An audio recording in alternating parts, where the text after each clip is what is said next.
DNA is quite a remarkable molecule. It contains your genetic blueprint, can be manipulated to generate genetically modified organisms with desirable characteristics, or can be isolated from a single drop of blood from a crime scene to either convict or exonerate a suspect.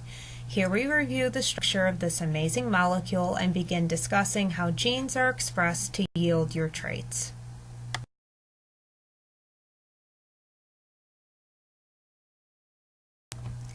If we talk about the DNA in your cells, we can talk about DNA as a molecule, we can talk about genes, and we can also talk about chromosomes. Genes are particular sequences of DNA on chromosomes that usually encode proteins. Therefore, chromosomes are long stretches of DNA that contain certain genes. The proteins encoded by genes give cells special characteristics and therefore give organisms their overall features. Genes transmit inherited traits from parents to offspring. DNA is a characteristic of life, meaning that it is found in all living cells from unicellular or single-celled to multicellular organisms. Within a multicellular organism, most cells contain the same DNA. Nucleotides are the building blocks of DNA that are strung together to yield a larger molecule. DNA nucleotides have three components: a phosphate group that consists of 1 phosphorus and 4 oxygen atoms, a 5-carbon sugar deoxyribose, and a nitrogen-containing base. There's 4 different types of bases found in DNA: adenine, thymine, guanine, and cytosine. Each nucleotide contains a phosphate, a deoxyribose sugar, and one of these 4 bases. DNA nucleotides have a phosphate, deoxyribose sugar, and one of 4 bases: adenine, thymine, guanine, or cytosine. Uracil, depicted on the right-hand side, is found only in RNA. In the early 1950s, scientists were working on determining the structure of DNA. In England, a physicist named Maurice Wilkins and a chemist named Rosalind Franklin were using a technique called X-ray diffraction imaging to generate a picture of DNA. This picture showed that DNA has a helical structure. At the same time, an Austrian-American biochemist named Erwin Chargaff was analyzing the bases found in DNA in different types of cells. What he found was that no matter what cell he looked at, the amount of adenine was always equal to the amount of thymine, and the amount of guanine was always equal to the amount of cytosine. This is now known as Chargaff's rule. When you start thinking about equal amounts of something, you may consider the fact that perhaps these equal amounts of molecules are pairing with one another. The discovery of the structure of DNA is riddled with controversy. The finding of the DNA photo generated by Rosalind Franklin led to one of the greatest discoveries in science, and some believe to one of its greatest injustices. To get a little bit more background on this controversy, watch the video by clicking on the link below. The story of the discovery of the structure of DNA continues with Francis Crick and James Watson. James Watson was a biochemist from the United States who visited Francis Crick's lab in England. Watson and Crick went to visit Maurice Wilkins' lab, where Wilkins showed Crick and Watson Rosalind Franklin's photo of DNA. Watson and Crick then took the information from this X-ray diffraction image and also the chemical analyses that were generated by Chargaff and used this to put together models using wire and cardboard cutouts to piece together the bases. While Watson and Crick did put together the final structure of DNA, there's one big problem with this story. They literally stole the photo from Rosalind Franklin without her knowing. To make matters worse, Wilkins, Watson, and Crick went on to win a Nobel Prize, but Franklin died of ovarian cancer beforehand, most likely from exposure to X-rays from the X-ray diffraction imaging technique that she was utilizing. You can watch the video below to get a little bit more background on this story, and also realize that unfortunately, James Watson is still a total jerk. You can click on the link for the article below to read an article about how he continues to brag about taking Rosalind Franklin's photo unbeknownst to her.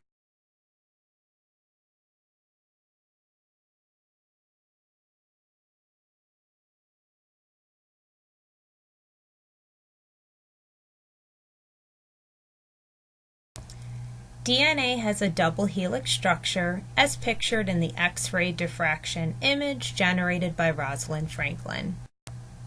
If we take a closer look at the Watson-Crick DNA structure, it has two nucleotide strands. Covalent bonds link the phosphate from one nucleotide to the sugar of the next to hold them together to form long individual strands. This is known as the sugar-phosphate backbone. Bases from both strands bond in the middle to hold together the two strands. You can envision DNA as having a ladder shape, where the sugar-phosphate backbone forms the sides and the bases form the rungs in the middle. Hydrogen bonds hold the bases together. Recall that hydrogen bonds are weak. This is important because, as we'll see later in this unit, in order for DNA to function, very often the two strands must be separated. The two strands are in what's called a double helix shape. Double refers to the fact that there's two strands, and a helix is twisted like a corkscrew or a slinky. The two strands run in opposite directions. What this means is that the nucleotides in each strand face in different directions. This is similar to cars on a two-lane highway that have headlights pointing in opposite directions. Headlights may be pointing south while other headlights are pointing north. These are both cars, they're just pointed in opposite directions. Base pairing takes place to hold together the two strands. This is called complementary base pairing, in which adenine always pairs with thymine and guanine always pairs with cytosine. You can remember A with T as the phone company AT&T and C with G as the makeup CoverGirl. DNA has a double helix structure with the sugar-phosphate backbone holding together the nucleotides in each strand, and complementary base pairing between adenine and thymine and cytosine and guanine to hold the two strands together. The strand on the left has the phosphates pointing upwards, while the strand on the right has the phosphates pointing downward. This is what's meant by the strands running in opposite directions. DNA's major function is to encode information for cells and therefore for an organism overall. In order for the information in DNA to be utilized, two processes must take place: transcription and translation. Transcription takes place in the nucleus. Recall that DNA resides in the nucleus of a eukaryotic cell, and it never leaves. DNA is a very long molecule, therefore it's much easier for the information encoded in a gene to be copied into the other nucleic acid, RNA, and then RNA exits the nucleus and goes into the cytoplasm where translation takes place. Translation entails utilizing the nucleotide sequence of RNA to direct the synthesis of a protein with a specific amino acid sequence. So overall, the flow of information is DNA to RNA to protein. In eukaryotes, DNA is transcribed into RNA in the nucleus. Specifically shown here is mRNA, which we will discuss more later. The final or mature mRNA transcript exits the nucleus and goes to ribosomes in the cytoplasm, where it is used to translate a protein. RNA is the second nucleic acid in our cells, and it's called ribonucleic acid. It carries the information from DNA out of the nucleus to the cytoplasm where proteins are made. Let's go ahead and compare RNA to DNA. They're both nucleic acids, meaning they are comprised of nucleotides strung together. Overall, they're very similar molecules, but there are a few important differences. First of all, RNA is a single strand of nucleotides, while DNA always contains two strands. RNA contains the sugar ribose, while DNA contains the sugar deoxyribose. When it comes to the bases, there's one difference. RNA contains the base uracil, while DNA contains the base thymine. The other three bases are found in both RNA and DNA. DNA is always a double-stranded molecule, while RNA is single-stranded. DNA contains the deoxyribose sugar, while RNA has ribose. These two sugars differ only by one oxygen atom if you take a look at the pink box in the lower right-hand corner of both of these sugars. While 3 of the 4 bases are the same, thymine is found only in DNA, while uracil is found only in RNA. There are 3 types of RNA with slightly different functions in our cells: messenger RNA, ribosomal RNA, and transfer RNA. Messenger RNA is called messenger RNA because it contains the message for a protein. The code for the amino acid sequence of a protein is copied from DNA into mRNA in the nucleus. mRNA then travels through the nuclear pores in the nuclear envelope into the cytoplasm and binds to ribosomes that are either free in the cytoplasm or attached to the rough ER where proteins are synthesized. Ribosomal RNA is called ribosomal RNA because it's a component of ribosomes. Ribosomes are the site of protein translation that are attached to the rough ER. Ribosomes are composed of rRNA and proteins. Ribosomes have 2 subunits, small and large, and these subunits join together to clasp the messenger RNA molecule during protein synthesis. There is one type of tRNA molecule in a cell for each amino acid.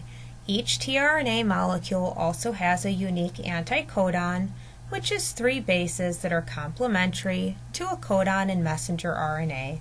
You'll learn more about codons in Part B of this lecture. tRNA molecules bind to amino acids and carry them to the ribosome to be added to proteins being synthesized. This is why tRNA molecules are called transfer RNA, because they transfer amino acids to the growing protein chain. The anticodon will determine which amino acid a tRNA molecule will carry. The 3 RNA molecules have different structures according to their functions. mRNA is a linear strand of nucleotides, rRNA combines with proteins to form ribosomes, and tRNA has a 3-dimensional structure that has a binding site for an amino acid on one side and the anticodon on the other side.